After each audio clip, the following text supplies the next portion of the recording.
পার্লামেন্টের ভেতরেই রীতিমতো মারামারিতে জড়িয়েছেন এমপিরা। এদিকে দুপুরে আবারও সংসদ অধিবেশনে জামাত বিএনপি ভয়ানক উত্তেজনা। এক পর্যায়ে শুরু হয় হাতাহাতি মারামারি।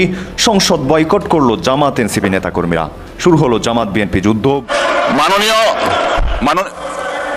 সবাই বসুন, এদিকে যারা আছেন আপনারাও বসুন। মাননীয় স্বরাষ্ট্রমন্ত্রী আপনিও বসেন, সবাই বসুন।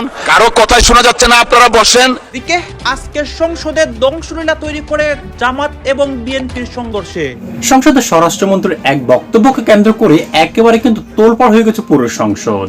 বিরোধী দল এমনকি সরকার দলের মধ্যে পাল্টাপাল্টি বক্তব্যে একেবারে উত্তপ্ত হয়ে গেছে জাতীয় সংসদ ভবন। না পারছে স্পিকার থামাতে, না পারছে বিরোধী দলের চিফ হুইপ থামাতে। তবে আসলে মূল ঘটনাটা কি নিয়ে এত উত্তেজিত হয়ে গেছে সংসদ?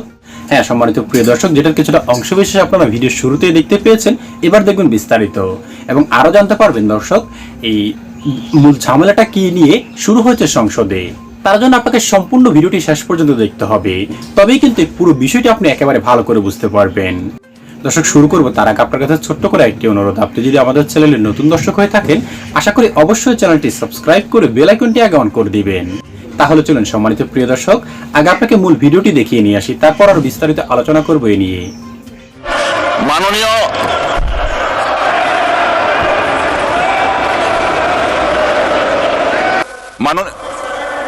সবাই বসুন, এদিকে যারা আছেন আপনারাও বসুন। মাননীয় স্বরাষ্ট্রমন্ত্রী আপনিও বসেন।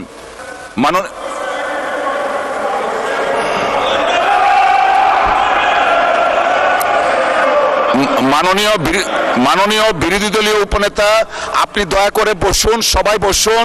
বাংলাদেশ ছাত্র শিবিরের কেন্দ্রীয় সহকারী আন্তর্জাতিক বিষয়ক সম্পাদক মোহাম্মদ জিসান মিয়া প্রধানের ঘটনার সংক্ষিপ্ত বিবরণ। একটি দলকে কেন্দ্র করে পরবর্তী পর্যায়ে যে স্টেটমেন্টটা দিয়েছেন, এটা মাননীয় উপনেতা আমি একটু আপনাকে যদি বইটার সামনে থাকে আমি একটু পড়ে শোনাতে চাই, একটু দয়া করে যদি ধৈর্য ধরতেন। 300 বিধিতে বিবৃতি দেওয়ার পর এই ব্যাপারে কোনো কোশ্চেন করা যায় না। এটা আমাদের ওই রিটেন একটা যে কনস্টিটিউশনের মতো এটা সংসদের। উনি কিন্তু পরবর্তী যে বক্তব্যটা, সবাই যদি কথা বলেন তাহলে ওনাকে উপনেতা কেন বানিয়েছেন? দয়া করে বসেন। যেহেতু বিরোধী দলের নেতা নেই, উপনেতাকে ফ্লোর দেওয়া হয়েছে, তাহলে ওনাকে কেন বানালেন? আচ্ছা ধন্যবাদ। না আপনি প্লিজ মাননীয় সদস্যবর্গ, অত্যন্ত নিন্দনীয়। জি মাননীয় উপনেতা আপনি বলুন। জি আজকে স্বরাষ্ট্রমন্ত্রী পরবর্তী পর্যায়ে যে সাবজেক্টটা বলেছে, আপনার এটা এলাও করা উচিত হয়নি না জেনে, এক নম্বর কথা। 2 নম্বর কথা হচ্ছে কিন্তু আগেরটাও জানতাম না, আগের বিবৃতিটা কি ছিল সেটাও জানতাম না। আপনি বলেন কি বলতে চাচ্ছেন প্লিজ।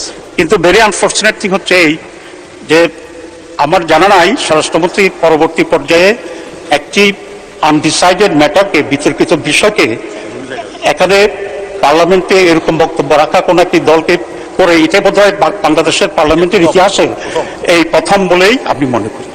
এবং এটা মনে হচ্ছে আমার কাছে যে মাননীয় স্বরাষ্ট্রমন্ত্রী একটি দলকে কন্ডেম করার জন্য ইন্টেনশনালি এটা এখানে প্রেস করেছে। ঘটনাটা যেটা হয়েছে, আমি এখন জানতে চাচ্ছি যে জিসান এখন কোথায় আছে, 1 নাম্বার। 2 নম্বর কথা হচ্ছে এখানে কুমিল্লার পুলিশ জিসানের সাথে কারো কথা বলতে, সাংবাদিকদেরকে দেখা করতে দিচ্ছে না, এবং যে মেয়েটার কথা বলা হয়েছে ওই মেয়েটার সাথেও কাউকে কথা বলতে দেওয়া হচ্ছে না। তাহলে এটা কেন? এখন কি কোনো প্লট তৈরি হচ্ছে? সেটা আজকে স্বরাষ্ট্রমন্ত্রীর বক্তব্যটা মনে হচ্ছে যে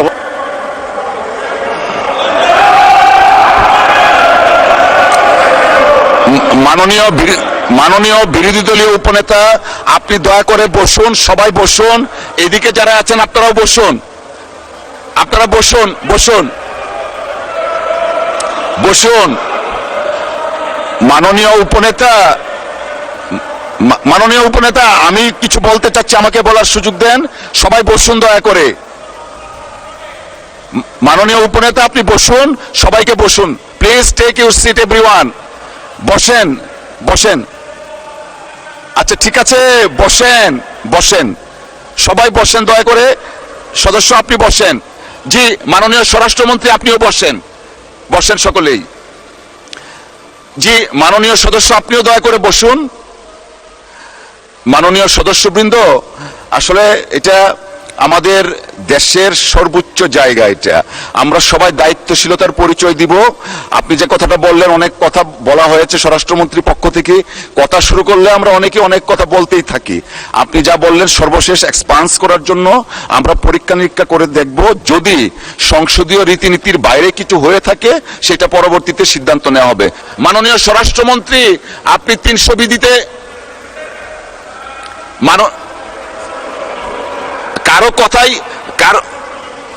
কারো কথাই শোনা যাচ্ছে না। আপনারা বসেন,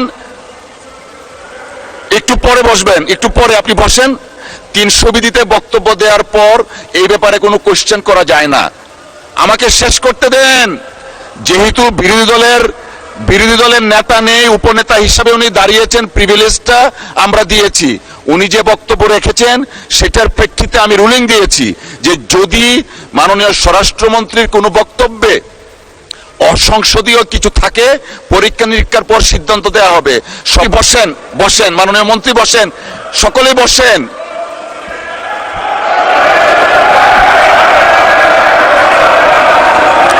মাননীয় স্বরাষ্ট্রমন্ত্রী, কিছুই যায়নি রেকর্ডে, আপনি বসেন দয়া করে। Let us start our business. আপনারা বসেন, বসেন। আমি রুলিং দিয়েছি।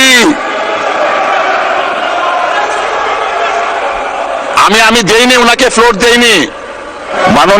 মাননীয় সদস্যবৃন্দ, আপনারা বসেন, বসেন। মাননীয় স্বরাষ্ট্রমন্ত্রী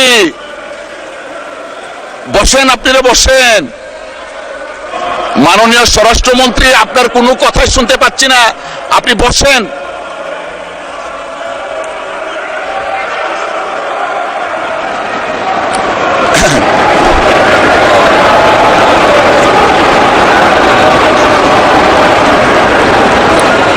জি,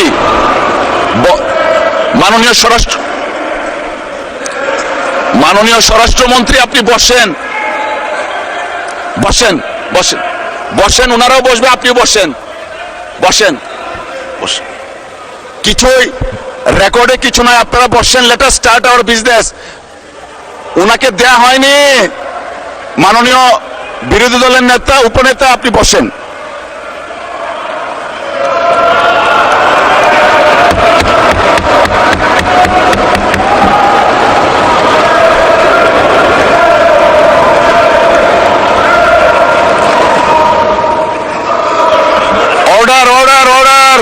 আজকের এই সম্পূর্ণ ভিডিওটি দর্শক শেষ পর্যন্ত দেখার জন্য এবং বিস্তারিত রিপোর্টগুলি দেখার জন্য আপনাকে শুরুতে জানাই অসংখ্য ধন্যবাদ।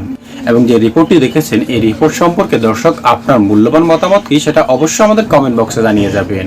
এবং আরো জানিয়ে যাবেন এই স্বরাষ্ট্রমন্ত্রী এমনকি বিরোধী দলের মধ্যে যে বাকবিতণ্ডা হয়েছে দর্শক, এখানে আসল দোষটা ছিল কার এবং মূল ঘটনা বিশ্লেষণ করে দর্শক আপনার কি মতামত সেটা অবশ্যই লিখবেন।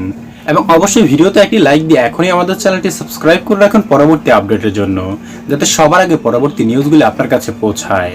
সম্মানিত প্রিয় দর্শক শ্রোতা, আজ এখানে শেষ করছি। আশা করি সকলে অনেক ভালো থাকবেন। খোদা হাফেজ।